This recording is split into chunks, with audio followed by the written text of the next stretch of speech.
Show you got heart. Now we're playing the game and we're totally scoring. Learning how to make a virtual business boring. Showing up every morning, ready for the show. I'ma get ready. Gold engaging virtual meetings 2.0.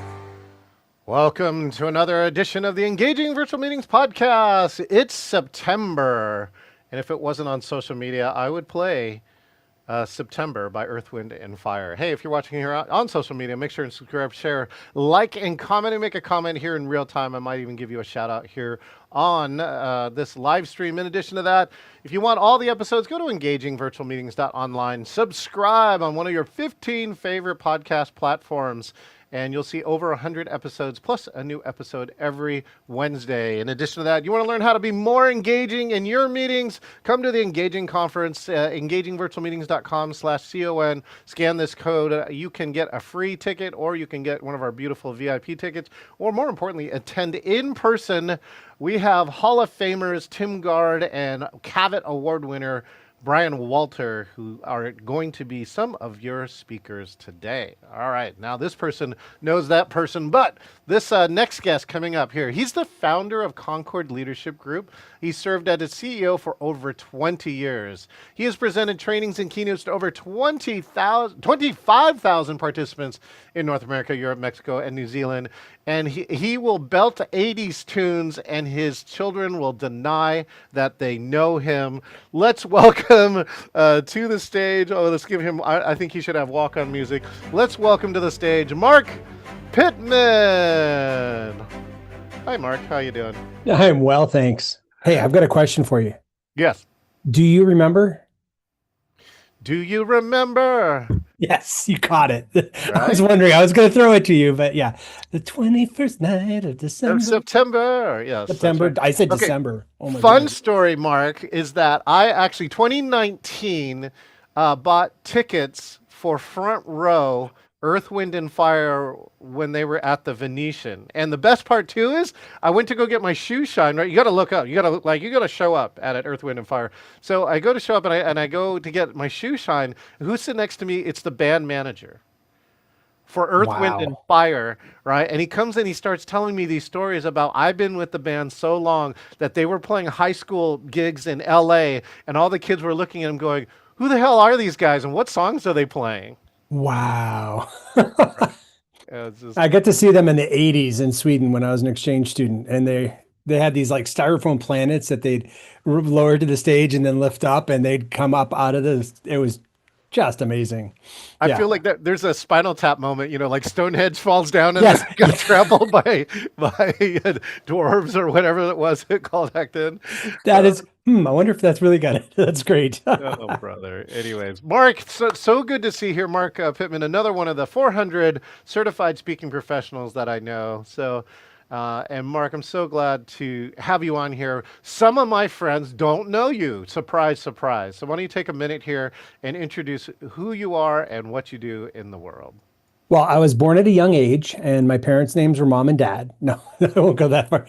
My wife says that I give a $1.50 answer when people want 10 cents. So I'm a leadership just nut. I love all things leadership. I've been studying leadership since I was 14, so that was a few decades ago. And I help people get unstuck. I help them to work through doubt and realize that their doubt is actually a superpower, not something that is a weakness. It's not their kryptonite. So I love helping people, particularly in areas of leadership communication, nonprofit fundraising, and sales. Yeah, I think, leadership keeps coming up. And right now, the big topic, at least that I'm hearing about, is that what's so important is that leadership creates the culture of what's going on. I'm currently serving as the president for National Speakers Association. Thank you. Yeah, well, thank you. And we won some awards, which was we were the fastest growing chapter this year Nice. in all the chapters. And I think one thing that came around to it is that in leadership, like I'm not necessarily affecting the direct goal, but I am creating the culture. And how I achieved probably 4 of my top goals was creating the culture and delegating to the people around me that went to it. And I just have to follow up, Mark, while you think about this, Yeah. is that as you went into your beginning story, I couldn't do anything else except my origin story, which was as a small child born in the South. Right? Isn't that Just Steve didn't Martin? have the beat. That was my mom's favorite one. I had two coming of age movies, and one of them was that when I'd reached a certain age, she said, "Oh, I got to show you my favorite movie." And so we saw The Jerk together, and it always became a touch point with us because she never had the beat during aerobics. She was Yeah. always off beat, and our aerobics instructor was Brother Bert. We went to a Catholic school in Maine. Brother Bert would always just crack up and start giggling whenever mom was in class because she was just so offbeat, but so earnest, so trying. Yeah, Optograph, right? They went cross-eyed after I like have making millions wondered of about dollars. getting the Optograph. I was thinking about that last week. It was just something was happening, and I was like, I wish I had a thing right here. All right, let's go back to leadership and culture. At least that's what I was seeing. I'm curious, what are you seeing around that front from your seat? Well, I'm glad you mentioned that too, because I think the culture is not just the initial, but it's also the repeating it throughout, the consistency of the leader. Yes. And that's it's I was just talking to a leader yesterday who was surprised by one of my stories of where I was able to say, isn't that the way it should be? Like somebody was offended about something, but it was in our organization's culture. And I said, how else should it be? And they just hadn't realized, oh yeah, that's the kind of organization we want to have. We want to have a place where people show up as themselves. So the intentional pre-thinking of it and communicating it clearly, I can tell you about that. But then also the reinforcing it as you go is something that's really surprising. I think it's probably easier than we think. So we don't, and leaders don't tend to give it the weight that it deserves. So I think a lot of leaders think it's just an aside comment, it's just a throwaway, but those are the things that really established that culture. So like you said, with I think, delegating to people and getting out of the way. And then oh, yeah. they've often not had leaders get out of the way for them. So they often don't know how to handle that. Did people respond well when you delegated? Yeah, I think it's key too, and it's part of it is that the training, this is again my own personal observations where you have to keep reiterating some things, which is like how I deliver feedback as the leader. I would say, here are some things, or this how I might do it. And it always ends with this other sentence though. It says, but you're in charge. You have to decide. Yes. And so I'm always communicating this other piece at the end saying, I'm giving you the ownership. And the hidden message around there too is, I trust your judgment. Right. Right? I Right. trust your judgment. And it's like, even I had one of my somebody who I was coaching, did something even though I recommended against it based upon what I was hearing, and it worked, but they made the choice to do it. I think that was against my recommendation, which also I think is a high point because Yeah. that means they said they feel safe enough to go with me or to not go with me. But most importantly, what I'm looking for a leader is that they're listening to themselves. This is where the one piece I want to add into those constant little comments is why a leader's authenticity is so much or so important is because when the leader really truly believes in this thing, they give all these small comments because they believe in it. Right. That's a really good point. It comes out of the natural. It's natural to do. It's not. You don't have to have a cheat sheet of a card, like right above the camera saying what are my key phrases necessarily. I think that could be helpful, but so much that you said there, it was good. I just finished a year, 2 years, 2 year term. I said yes to a 1 year, and they changed the bylaws as chair for the International Coach Federation of South Carolina. And I thought, being on the board of coaches with coaches, wow, I'm going to coach. And they needed me Yes. to lead. The first part of the retreat was a failure. It was we were only the second president, but they were looking for leadership, not coaching. And I'm very much about what do you think? Let's bring this out. What you're wise. You've got what it takes. Let's draw on the wisdom in the room. But part of it was they hadn't signed up for coaching, so there wasn't that initial agreement there with Right. me, Right. which is huge, and that's a big part of the coach training we do. But Yeah. Right. part of it too was that interesting balance of create. I didn't want to become the boss because that wasn't where I want the role I wanted to have. Yet they needed to have some container, a direction to go. And then I could say, how do you want to do that? But to your point too, the reminder. I heard that one, I don't know where I read this, but vision leaks every 4 weeks. Every 4 weeks, we need a reminder of what the vision is. And that was very true with this group. Great group doing great things, and moving. It was a challenging time because we were moving from everybody owning the Google Docs to there being one place. So it was just new systems that were being built in my term. But that every board meeting, reminding people because they were forgetting, and it was not the center of their world. It was they had businesses and jobs, and this was something they were doing to be nice.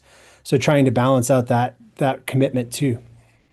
This reminds me, I think, geez, who was it? Then there's 4 stages of leadership, might be Blanchard, and it basically says, later, stage 4 is around that facilitator kind of piece, but there's a stage 1 that comes back around there. And some teams need this, which it needs to be more directive, or it needs to be, and it's around the audience. And that's one thing as a leader has to do all the time is assess where they are, and this is why leaders need so many different styles, because one, they got to evaluate where the group is at, and then two, be that. And so, for instance, I know I shift gears. People who know me know I shift gears. Like when I'm producing and when the show is actually running, or we're leading into like the 10 minutes up to the show, Yeah. I'll get very directive. Some people Good. don't like it, right? But I don't care, because we don't have time for those No. things, right? Because these things need to happen if we want the end result, which is the show, right? When we have more time, then I'm so happy to sit around. And I've also been accused of letting board agenda items go on longer. And I said, well, people are having conversations around it and they're interested, right? They have a viewpoint. So I'd rather spend more time making a decision than less time, right? Because if you cut somebody off before you make a decision, they're not heard, and then their likelihood to be bought into that decision goes way down. Plummets. Yeah. I think what you said too is knowing where they're at is important, because there are some people that can own the project. There are some people that say something, commit to something, and retain that going forward. And there are other people that need constant reminders, and it's just different. I tend to be one that, hey, I said I'll do it, I'm going to do it. But so I'm not trying to make it good or bad, but it was interesting to not inflict necessarily the same type of style of leadership in the board meeting as I did in my meetings with each of the people individually. And I see that with my coaching clients too. Some of them, it's, oh yeah, I got this and I'm doing it. And the next call we're talking about it. Some of them may take a few calls for them to follow through. And it's neither path is necessarily wrong. It depends on their goals and their outcomes. But assuming that everybody's going to respond like I do, or like the last coaching client, sometimes can get jarring because you have to shift gears to put it into high speed or to pull them back. Yeah. It's like traffic in LA, right? It's like 50, 0, 50, 0, 50, 0.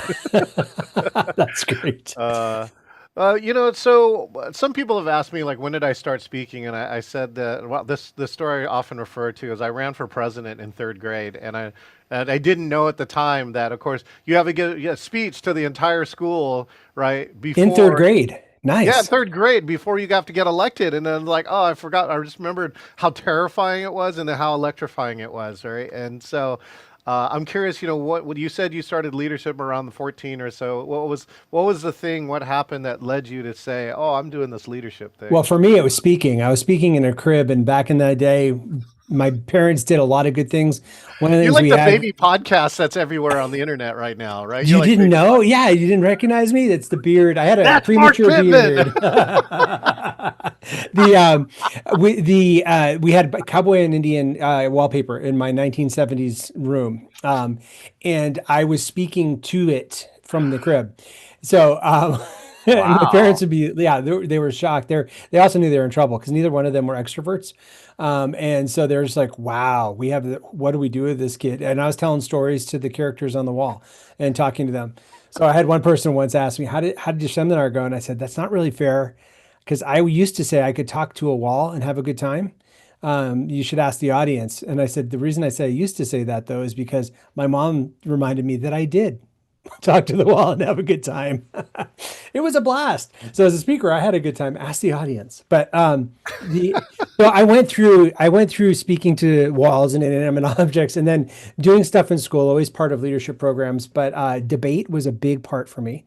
Doing debate in high Oh, school, both the kind with the cards, and then I went to a boarding school and we did Scottish parliamentary debate, which was like improv. You have yeah. rules of Scottish Parliament, which are arcane and weird because it's been around for so long, and you're given the topic 5 minutes before, so you have to figure out, and you're told either you're pro it or against it, and you have to come up with an argument in 5 minutes. And it was so much fun to do that, and you could interrupt people, so that was a blast. But then, I think my first official speaking, like professional speaking, was in 1999. Mm. I went to a conference and gave a how to be an alumni director and a session, and people loved it. They loved my spreadsheet. I had a spreadsheet that I gave. I got into speaking. So here's why. I got into speaking because I had so many people. I was tired of people wasting my time. I'd go to these conferences and there was either this long infomercial without getting to the point, which it wasn't supposed to be because it was they were saying they were told not to do that, Yeah. or it was so high level. It was just like, be happy, people are good. Be happy, keep being happy, people are good, and there was nothing tactical to do from it. So and I had known that there could be a different way because my parents brought me to see NSA speakers as I was a kid. Oh, So I'd go to wait, seminars and why was rallies. that? Were they members of NSA or what? No, they weren't. They were members of a multi-level called Amway. And they in their 40s they realized, Yeah. and I don't know where it is now. But the in their 40s they realized, oh, I can have a say in my vision. Like I can set my own goals. And they thought, why didn't people teach us that? So they brought my sister and I to the sales seminars, to the big reunions and conventions. And so we get to hear Zig Ziglar and Brian Tracy and all. So I knew that speaking could be really content rich and engaging, but I wasn't experiencing it. So I decided if I have to go to these conferences anyways, I might as well be the one giving the talk because I'll learn something. And people love my spreadsheet. And I married well. We celebrated 30 years this past May. But my wife said, a spreadsheet? Really? That's what got them engaged? But I think it was because it was something practical that they could do. It wasn't overwhelming amount of information or an unwieldy process to go through. It's like, oh, I could just track my actions on a spreadsheet. I can do that.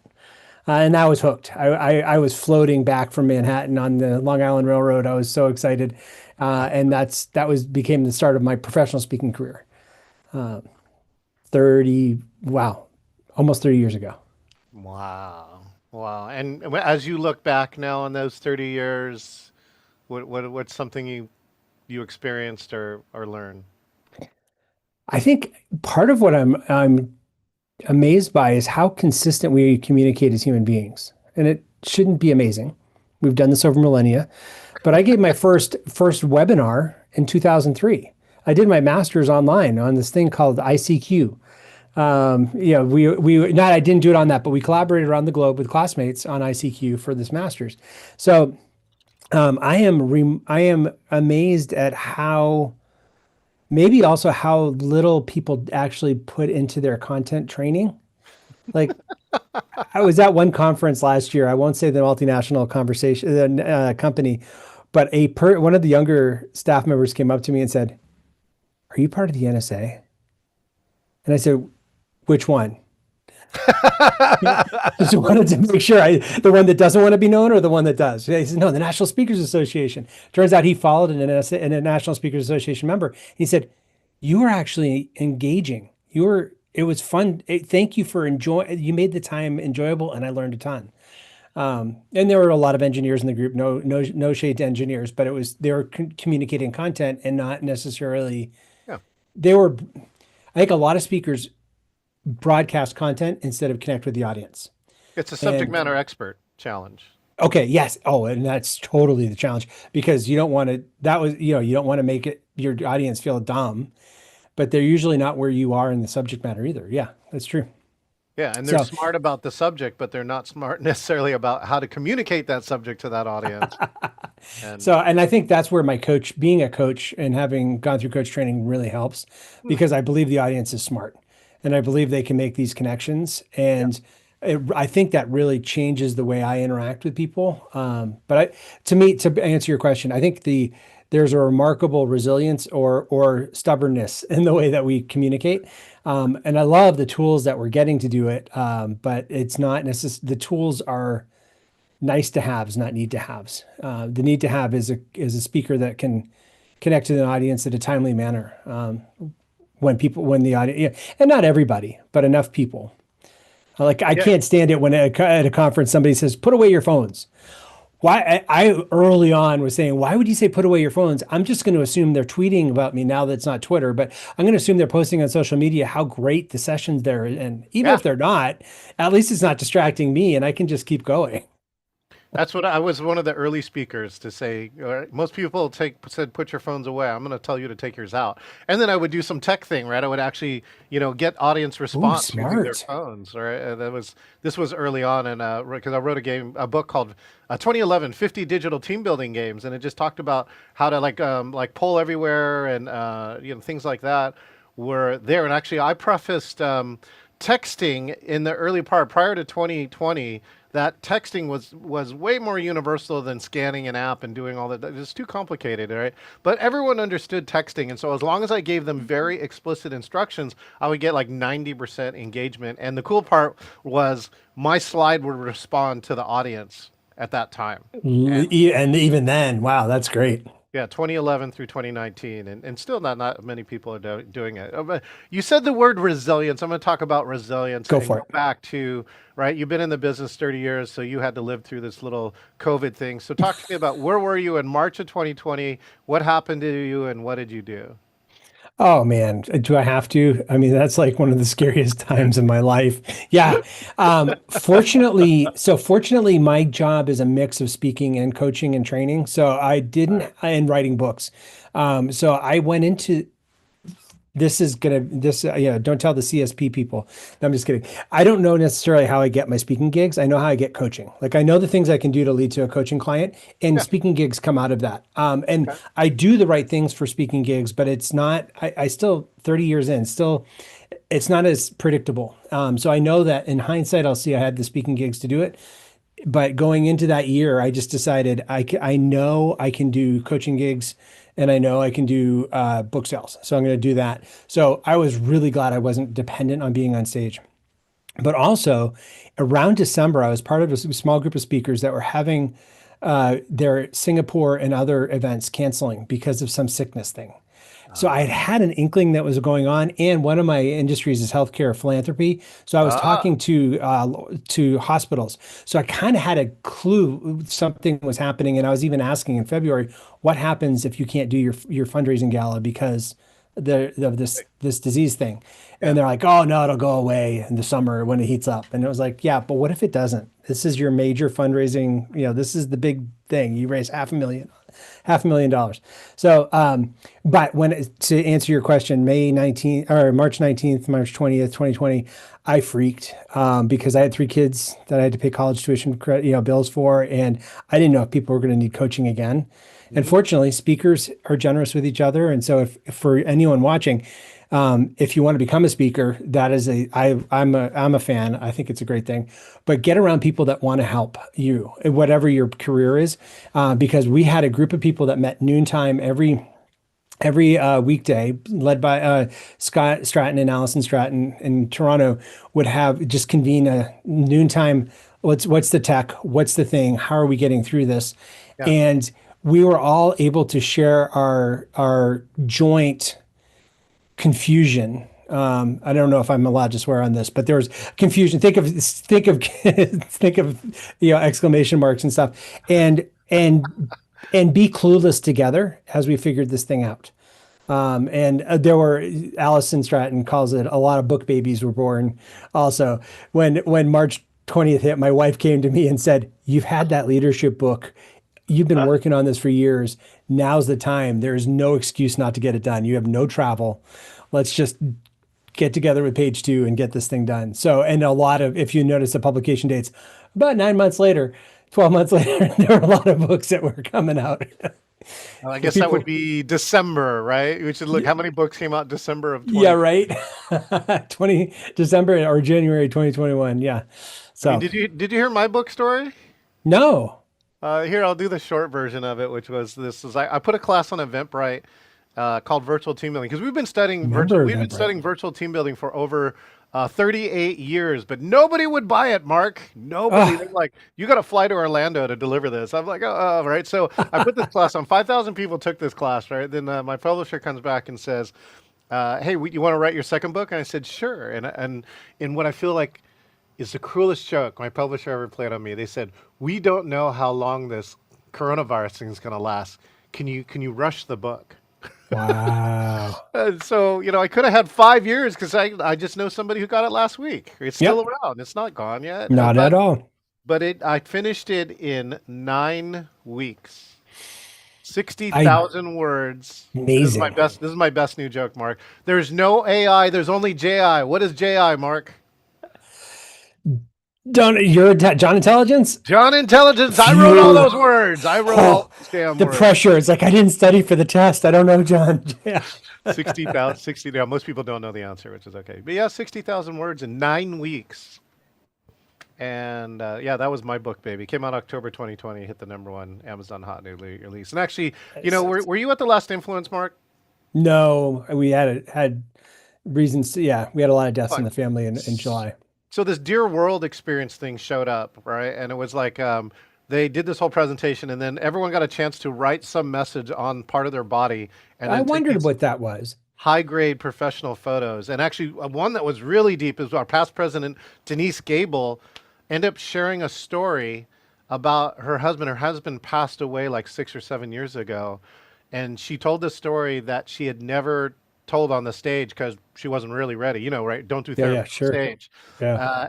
But she felt after she got asked to share in the morning, like 3 people got asked to share, and so she literally had like 2 hours to figure out what she was going to say in front of 890 of your Wow. professional friends, and it was really powerful. And I think the second part that really came up to it that was more important too was that Denise used to be the CIO or COO of previous companies, and she hired Dear World like 10 years ago.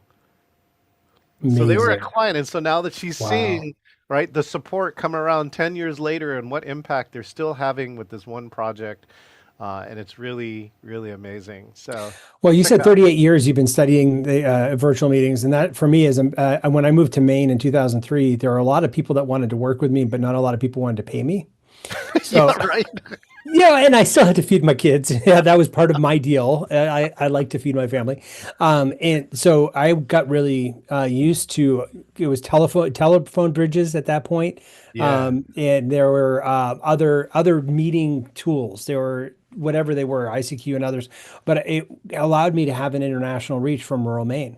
So where I'm not there now, but it was still even in 2003. And I think for anybody that's watching that wants to get better at their meetings is getting in reps, we call it. Just doing meetings and figuring out what Yes. works. Because you Yes. start figuring out where's the share button instead of, bless our hearts, the number of people and Zoom meetings, number of seasoned presenters, paid presenters that say, okay, how do I share my screen? Is my screen sharing? Does this work? Um, I understand that feeling, but as you continue to do the reps, you build in a comfort with whatever the tool is, except Teams. I don't think I'll ever get used to Teams. I used to work at Microsoft for a decade, I Mark. wondered, I was wondering if we were going to do this on Teams. So part of my problem with that was Fine. at another multinational corporation, in-person training, a 3-hour training session, I had to put my slides through Teams because they were having a side conversation on Teams in the room while I was there. It was just sort of like, I kind of would like, at least on these, I could see the conversation when I'm producing the event. It was really bizarre, but yeah. So most tools I need to do clearly do need to do more reps on Teams. Apparently, I don't want to put that out in the universe though, because Right, that Mark, and both you and I are now CSPs too, and don't you like get a lot of new speakers who ask, right, how do I do this, or what's the yeah, best advice for a new speaker? And my #1 piece of advice is get on stages. Get on stages, right? Get on many as you can, even if it's free, because that's the rep. And the second one is you can't get on a stage, then make one, isn't right? that amazing? You can make so many. Yeah, And I got to tell you, the number of people who follow us advice is actually kind of small. I got to tell you, right? Which is, hold a once a month meeting. Pick a day, a repetitious, right? Third Wednesday every day at 11 o'clock. By the way, here, you want some tips too? All the research says best high attendance day is Wednesday, highest attended time period, 11 a.m., whatever your time Eastern zone. or whatever time zone. Okay, cool. Yeah. And Because that was so, actually that was the other thing we did when COVID hit. We said let's open up our house. So Thursday yep. nights we had a happy hour, and it was a no social. Yeah, I mean it was happy hour our time. We moved it a little bit Yeah. because West Coast got a little complaining Yeah. about how early it was in the day. But we had a social hour that went on for over 3 years through three Yeah. different families. Three different hosts took it. But yeah, the relationships we've developed from that. And we just there was no agenda except being social, just connecting. It was we had one too. It was Friday 5 o'clock, right? Yeah, Pacific Standard Time, and we had all sorts of things happen. It did finally die out, but it took. We ran 4 years, maybe 5 years, right? and the what was really important about it too, Mark, is we just said it was the most psychologically safe meeting we had Yeah. because it was never recorded, it was never live streamed, there was no agenda, right? People just showed up, and it was such a important part because we went through all sorts of things too, right? People who got exposed, people who lost their job, people who got a job, all right, Yeah. all sorts of other things, people who actually tested positive. And so we went through all of that together. And so many cool, amazing virtual things happened in that meeting that I do still say the format is super important, that more and more places should have this format of no agenda, right? Just bring people together and We good do things this will happen. monthly so I have the Nonprofit Academy, which is a low cost, high quality training for nonprofits. And Yeah. every month we have a office hours. And I say 20 minutes because my predecessor sat for an hour on an open line with nobody showing up. So I say 20 minutes, but we'll go an hour if the conversation merits it. And people still it's still the same 4 or 5 regulars. People don't catch the power of having people that get what you do and Yeah. having a perspective outside your organization. Hey, I'm struggling with this. What are you guys doing? And the authenticity that happens on those calls is worth more than the trainings, I think. But we also do it for our coach certificate. We run a ICF accredited coach certification. That also we have 44 members across 3 different continents, and we have that every month. We actually so the only thing we do social like agenda wise is we highlight somebody's expertise, and it's on their they raise their hands. They say we're like you're brilliant. Could you give 10 minutes on that thing that you're doing, or do you want to sandbox something? You want to test something out? It's a safe space to just test a 10 minute, and we all get to learn from it and connect, and the discussions are incredible, and they're not the discussions aren't recorded. The 10 minutes part is just so that we can benefit everybody, but the rest of it isn't. And for Nonprofit Academy and for Quadrant 3 Leadership, both the non-recorded part is incredibly important for the people that come, because they know that they're not going to get penalized if a boss comes in later. They're not going to see a recording of them complaining about the work situation or something. So I would love to. I'll give you some time here. But what are some of the coolest things that you saw in virtual? So, for instance, in our happy hour, one thing that happened I thought that was really astounding was that two people on the call, right? Everyone stopped talking for a second. All of a sudden, two people heard an airplane. And so all of a sudden somebody goes, "Hey, I'm hearing the same airplane," because they're hearing it in the real world and they're hearing it Yes. on virtual. And they're going, "Where do you live?" And it found out these two people who knew each other for a while but did not know they lived 1 mile from each other. They were hearing the same airplane John, that in the is real so world. cool. And so now they're really good friends. They're fully connected now Well, because I of think that. for us, part of it was people coming to Greenville. In Maine, people Yeah. came for the vacation. When we moved to Greenville, South Carolina 10 years ago, it's Yeah. interesting to have people that come here anyway. And so people coming as travel opened up. But that was one of the things to just meet them and realize, wait, we know each other so well and we haven't been in 3 dimensions. We've Yeah. it just been this way. The other one was this. This is my friend Diane's house. She stepped away from her screen for a while, and so and she does Christmas trees exactly like this. So we said, everybody, grab a screenshot. She's not here, or I did and passed it around. And so she got back, and all the pictures were in her living room. And it took her a minute, and it's just, what's going on? And so a little bit later, she called her husband over. Hey, Eric, could you come over and and he said, why does everybody have the same tree? Did you guys coordinate trees? I was actually I wrote about it, and one of my friends from Texas was he was the expert. Anytime somebody stepped away but left their camera on, all of a sudden, like he would have their background, and all of a sudden, if we could trade it, in the private chats, Yep. and now Oh, everybody that's has it. beautiful. Yeah, Oh, so I so think that kind fun. of stuff is fun. And it's not just the fun, it's the relationships that help you in your Right. work and others because Yeah. somebody cares, you have a place where you can go and get some input. And we've seen people hire each other, work Yeah. together. Yeah. We've seen all sorts of different things and still be friends. Oftentimes they say don't hire your friends, but this time this kind of group it works really well. So, Well, I think it gets to the part two, which is like, Mark, I'm sure you've fired at maybe at least one client in your lifetime, which is as my own business owner, I only want to work with people who want to work with me. And it's so funny. One of these low paying nonprofit clients was like the worst. I just refunded all their money and gave it back to them and saying, we're good. All right. And I've only had to do it like once or twice in a 28-year, plus career, but I'm just saying that choice yes, to, that choice is so I like the Winston Churchill quote, which is I'll paraphrase of you never tell somebody that they're so ugly, they're really ugly. You say to them, hey, your face would stop a clock. Or no, and so you don't say you're so ugly your face would stop a clock. He said, you say, when I look in your face, time stands still. And so that's how I try to fire clients. I have one that was really, really fun. She, after a year, wanted to rehire. She said, what are your coaching? How do we do the re-engagement? The year's coming up. And I finally said to her, you know what? I'm honored. I'm flattered. Thank you. I, in good conscience, can't let you rehire me.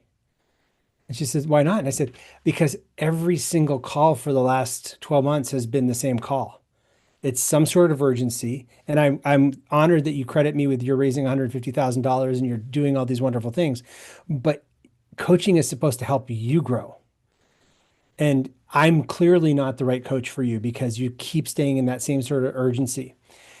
I was wow. also coaching her son separately in a different engagement, Wow. and she told her son, she said, "Do you know what Pitman does? If you don't perform as a client, he fires you." I figured that's not the worst reputation to have. Yeah, as a coach, right now you're creating more demand. It's scarcity and Scarcely demand. right. Yeah, but I Market. really it was just not a good fit. And we all take some of them that aren't good fits because it's something we feel like we should or whatever. But yeah, I love the ability to choose who we work with too. Well, coaching is one of the fields that I've seen too, where you can actually be 100% virtual. I don't know what it is, but around coaching, that you can create the relationship and create coaching value on virtual, sometimes as well as or better than in person. And, the Yes. other person doesn't have to travel, you don't have to travel, so forth and And so they on. can be in So, a place where they're not distracted. I yeah, started out coaching on the phone and I love the not having visual cues to distract me. But I had one client in Maine who wanted to meet together first, and then at the end wanted to meet together at the end of 9 months. And he said at the end of 9 months, I understand why you don't do this now because we were at a lunch place that he wanted to be at, and it was some of his influencers and some of his peers were around, and he realized when it's you and me on the phone, I can just get into my cubby and be focused yeah. Put and headphones not on and worry who's nobody going can to say hear. anything. Yeah, Yeah. yeah. Oh, yeah. Like I So, said, that psychological safety and it's real too if you're a business owner, especially if your competitors are in the room, if they hear something, right? well, in many times it's a scary place, and leadership in particular, to admit that you don't know. One of Yeah. the superpowers of leadership is you don't have to know. You Mm, had to know the answers when you were in your first job. mm. You have to know the questions when you're a leader. And that's where, but nobody tells you that. And everybody seems to have, leaders look around and everybody else seems to have it all figured out. And so they feel like I'm the only one that's doesn't know what we're doing. And that's where it's so powerful in these type of coaching situations to be able to have them say, hey, every leader I've coached has felt that way. You're in good hands. You're in This is good hands. normal. Oh my goodness. Yeah. And then helping them unpack that. All right, so you've been around for 30 years. What would you like to see in the 40 years? In the next 10 years, either on virtual or hybrid, what's a wish or what do you predict will Oh, happen? I think a wish would be, well, this could be a hot take. And so apologies to meeting planners out there. A wish from the meeting planner perspective is that they would stop having to say, "Are you engaging?" Or that they would stop looking to see for tricks of engagement. Like I've been told I'm one of the most engaging virtual presenters people have ever seen, but it's not because I do breakout rooms or polls or do Mentimedia or any other things. It's because I get to know the audience beforehand, I connect with them during, and I share content that is tailored to them, even if it's the same content. So I hope my wish for the meeting planners is that it's hard to be a meeting planner. I don't envy that position at all because it's pretty thankless. You usually hear from somebody who's disgruntled. And I hope that they're able to get into places where people have that where they don't where they can see an expanded view of engagement. They're not looking for someone to check a box off of, yes, I do breakout rooms. Breakout rooms have their place. I'm not against them, but it's not a pre-qual. It doesn't mean it's going to be an engaging meeting just because it's a breakout room. In fact, in a lot of the ones that I've seen, people leave. They're like, breakout room, I'm out of here. 25%. Oh, wow. I'm talking to a number of NSA chapters now. I'm on the Love it. Isn't it a great circuit to be on? It's a great circuit, right? I love the circuit. And it's so funny. So I divide my talk, especially when I get 2 hours. The first hour is like all the technical tricks, right, to create engagement. Because it's funny how many people want to like just buy a solution, right? Yes. They like, I do give them a sheet. It has all these tools or tips or devices or whatever you want. But the second hour then is, I call it TNT, right? Which is technology. And the other part is technique. And the title of the second hour is how to have a more engaging keynote with absolutely no additional technology. Brilliant. And Brilliant. it's based upon, you'll love this, Mark, Elizabeth Gilbert. Remember Elizabeth Gilbert? Yeah. Yeah, so author of Eat, Love, Pray, gives a virtual keynote, which she would have never gave before because she was always in India, but COVID said you can't travel. She was finally available to this organization, and she gave this keynote, and it was one of the best keynotes in the last 5 years, and she did nothing except have her camera and her mic on. Never shared her screen. No slides. Wow. No chat, no poll, no breakout rooms, no nothing. And it was so engaging that somebody 38 minutes into the keynote says, I feel like I'm having a one-on-one with Elizabeth Gilbert Yes. at an Italian cafe. Oh, that's beautiful because the icon, that's one of the powers that we have in a virtual is people, yeah, it can definitely be a one-on-one. That is great. I love it too. One of the reasons in my PowerPoint slides, I do use slides often because of different adult learning styles. Sure. But one of the things I learned early in my career was I didn't want to be the person that was saying, "Oh, how do we get this video to go?" Or "Can you hear that? Is the audio on?" So Right. I didn't put video and other things into my slides because I wanted it to be seamless for the tech team and for me and painless for the audience. I wanted the tech to be the backup, not the main event. And so I love that there are tools like that and it's fun to play and it's fun. Like Rob Frey is just amazing using them. And there's other people Right. that are just brilliant. But like my friend Phil Jones will plug in his iPad, and I've done this too with Ecamm, and you can write all your notes right here, and it's just as engaging. And Michael Bungay Stainer has little index cards he puts up with Sharpie pen things on there. There's all sorts of ways to be engaging, and I think it's about so the commitment to the speakers and people giving presentations is practice before you get on. Oh, yeah. Don't use your audience or your staff as your practice. The new study that in exactly what to say did showed that working Americans expect their boss to actually put in some practice before they actually speak to them, and it's like 86%. It's in the 80 percentile that they feel disrespected if it feels like the boss is just making it up in the meeting. Oh, yeah. It's just not, don't dishonor our time that way. Pre-2020, there was research that said that 98% of the presenters who were on webinars, who were presenting for the first time, were presenting the first time live in front of the audience. They failed to do the rehearsal. It's brutal. Yeah. And I would even challenge you, like I do a lot of my presentations sitting. Yeah. but my desk is a standing desk, so I can stand. And my wife, as a coach, has people move around. Like Yeah. she does more somatic body stuff, and that is all okay to do. And figure out what's the best, what fits best for your material, and then be willing to share it because people So, will play with you. They'll work. Yeah. So. yeah, I think I've termed something. I don't know if I'll be the creator of this term, but I called it digital blocking, which is the ability to like, I actually time a talk, right? I don't know if you've seen the studio, but I do have this trick where I can walk around. And so there are times in a talk where Oh, okay. you got to be in different places. I based didn't think upon- this is where the blocking was going to go. Yes, blocking like that. Okay. No, so it's a riff on real world blocking on a stage, but on a digital It's real. stage. Yeah. It's real. You Yeah. gotta So, be- and I do it too with my 4 quadrants of leadership. I'll usually have it like that visually with my hands so that on a stage, I'd be standing up doing it. Yep. All right, here we're to the speed part of the interview. I'm going to ask you Okay. some questions I wrote while we were doing this Oh interview. no, I couldn't study for this test You gotta either. try. You can't study for this test, and so I will try and ask them, and you have to answer them as soon as possible because we're almost out of time. Okay, Yep. best '80s song that you could belt out. I had a tiger any day of the week. I am the tiger. Leadership model that you use. They're called the 4 quadrants of leadership. There we go. Most interesting thing you debated. Should be it resolved that Valentine's Day should be abolished. Wow, I was not expecting that. Best improv exercise. Oh, I like the slow motion world athletics, but it's only because I saw my daughter do it. She was the color commentary, and there were people doing slow motion house cleaning. Okay, your favorite alumni director. Wow. Probably, I think Bob Grinnell was my mentor, and I think he did alumni directing. All right, there's you. Best webinar tip for presenting on a webinar.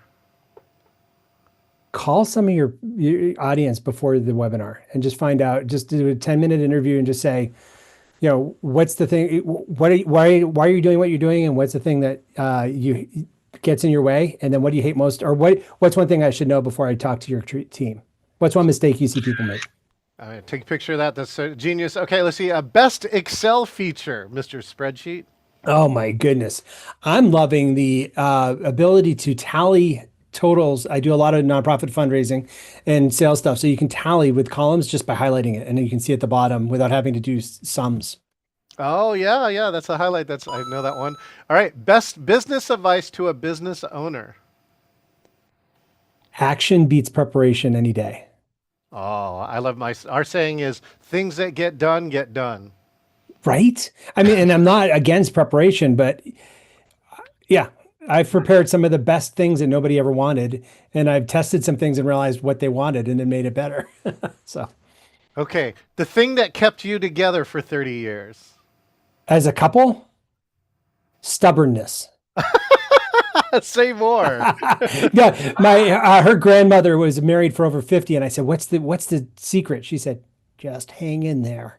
And and we were both firstborn, and now we figure we have we call it sunk cost theory, which isn't our term, but sunk cost. we just yes. don't. Yeah, we got 30 years in. We don't want to go start on the market now, but yeah. So, but I think honestly, I think it's because we did at least half hour to 45 minutes of time every day for 17 of those 30 years, where in the beginning of the day, we'd have coffee and talk together about the day and just connect as each other and not let the kids in the room.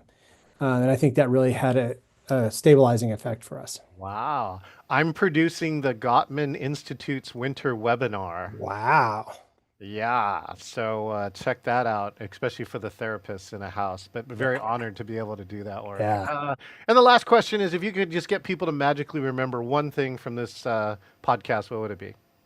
If you're experiencing doubt in your role that you're playing, it could mean you're broken, but it might mean you're on the verge of a breakthrough. Oh, I like that. Well, we're about to break through. Anybody who's listening here hopefully had a breakthrough with Marc and I. Lots of cool topics here. Marc, thank you so much, and I hope to see you at the next either in-person or virtual event. Cool. Thanks, Marc, for his time. All right, we've been visiting with That was Marc. awesome. Oh, sorry. I'm sorry. We got to bring him back on. I did the thing. Sorry. It's going to be the best podcast ever. All right. We've been visiting with Marc Pitman, and he just said the best of is going to be rehearsals. And the rehearsal goes to, where is my mute button? Subscribe, share, like, and comment. If you're here on social media, if you want all more awesome episodes just like this one, go to engagingvirtualmeetings.online. And you want to be more engaging, go see Marc Pitman. I put his link in the chat. Or you can go to my conference, engagingvirtualmeetings.com/con. And if you want to be as funny as Marc or learn more 80s tunes, hey, go to engagingvirtualmeetings.com/meet, select interview, and you too can talk off mute on my podcast. Hey, I'm Marc Pitman. I love you, man, and we'll see you next time. Always